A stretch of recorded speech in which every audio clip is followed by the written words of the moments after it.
Manipulação da mensagem de Fátima pela Rússia. A aparição de Nossa Senhora em Fátima deixou uma espada encravada no cerne da revolução anticristã. Os católicos receberam a advertência de que, como castigo para a impenitência, a Rússia espalhará seus erros pelo mundo, promovendo guerras e perseguições à Igreja. CFR, Fátima, mensagem de tragédia ou de esperança? A Rússia comunista apareceu assim como o inimigo por excelência. E essa advertência se tornou mais necessária e atual neste ano centenário da aparição de Fátima. Jeanne Smits, ex-diretora e gerente do jornal Present, ligada ao Front National de Marine Le Pen, partido amigo do Kremlin, escreveu palpitante matéria sobre como a desinformação da Nova Rússia trabalha para se livrar do estigma e inverter astuciosamente os termos da denúncia profética. Smits publicou longo artigo a respeito em seu site Reinformation TV. Segundo Smits, a manobra de guerra da informação encontrou o terreno bem preparado pela falsa ideia de que o comunismo morreu. Na fase atual, a propaganda russa tenta erigir a Moscou em bastião derradeiro do cristianismo sitiado pelos inimigos.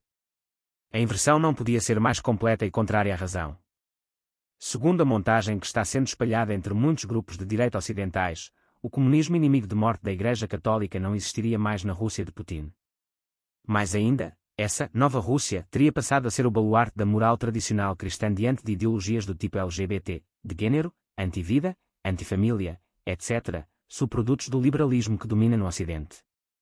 Dessa maneira a imagem da Rússia promotora de guerras e perseguições à Igreja ficaria invertida. E seus erros deveriam ser apontados com exclusividade aos países da civilização ex-cristã, de berço ocidental e católico. Smith ficou pasma vendo que alguns conhecidos dos movimentos conservadores que ela frequenta parecem não perceber que esses erros não só não foram banidos da Rússia, mas estão se reforçando dissimulados sob vernizes enganadores.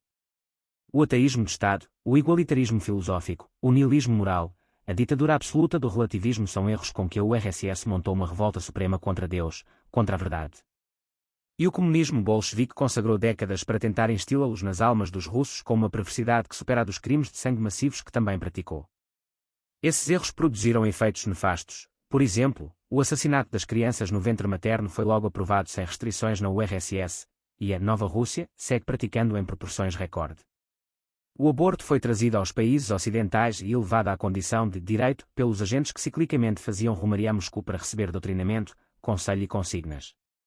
Esses erros acabaram instalados em quase todos os campos da atividade da ex-civilização cristã ocidental em decorrência de uma avalanche de leis, portarias e costumes promovidos por esses agentes. Para pior, penetraram na própria Igreja Católica.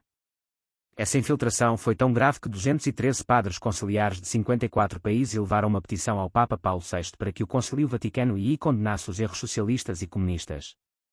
Mas, o enigmático silêncio do concílio a esse respeito abriu as portas da Igreja para a infiltração e para a devastação. Agora a Igreja está abalada em decorrência deles. A confusão criada pela exortação sinodal, Amoris Laetitia, é uma recente expressão dessa infiltração dos erros da Rússia. A cultura da morte, aborto, destruição do casamento e da família, etc., foi erigida em cultura de Estado na Rússia escravizada pela Revolução Bolchevista de 1917. No século XIX, Marx e Engels foram os teóricos alemães da utopia comunista, surgida fugazmente durante os estertores finais das revoluções protestante e francesa. Porém, quem tirou o comunismo dos livros filosóficos mais ou menos inaplicáveis e fracassados no Ocidente foi bem um russo, Vladimir Ilyich Ulyanov Lenin. Lenin elaborou a praxis da Revolução Bolchevique, fez e comandou essa revolução, e conferiu ao comunismo um tom e um espírito incontestavelmente russo. Mas a expansão dos erros do comunismo russo não correu tão fácil. Ela até pareceu ameaçada e os partidos comunistas foram perdendo a capacidade de atear o ódio de classe e seduzir com sua agenda igualitária emanada de Moscou. Foi então a hora do pensador António Gramsci. Ele formulou a via da revolução cultural hoje preferida pelo marxismo e seus seguidores no Ocidente, muitas vezes comodamente instalados e gordamente pagos na direção de organismos como a ONU ou a União Europeia. Mas, o objetivo de Gramsci era um só: conseguir o que a Revolução Russa fundada por Lenin tentava obter mas não estava conseguindo. E provavelmente mais longe do que o líder comunista russo sequer imaginou. Gramsci foi o grande pregador ocidental do método para difundir os erros da Rússia. Se a estratégia por ele concebida der certo nos conduzirá a uma situação análoga à que Lenin e os seus sonharam aplicar no ex-império dos czares. Esses erros atacam as nações católicas ou apenas cristãs, e até ex-cristãs, com mais eficácia que as fórmulas escancaradamente leninistas. Mas estão encontrando crescentes recusas que comprometem a vitória comunista final. Um pouco por toda parte manifestam-se grandes, e até imensas correntes na opinião pública, que não querem saber dessa revolução cultural e suas propostas anti-vida, anti-família, antirreligiosas e destruidoras das nações e das culturas tradicionais. Tentando explorar essas crescentes reações boas, a propaganda do Kremlin passou a apresentar cinicamente a Rússia de Putin como um sedutor porto da salvação de onde pode vir o reerguimento moral e intelectual dos cristãos perseguidos. E a quem acredita nisso, adverte Jan Smits,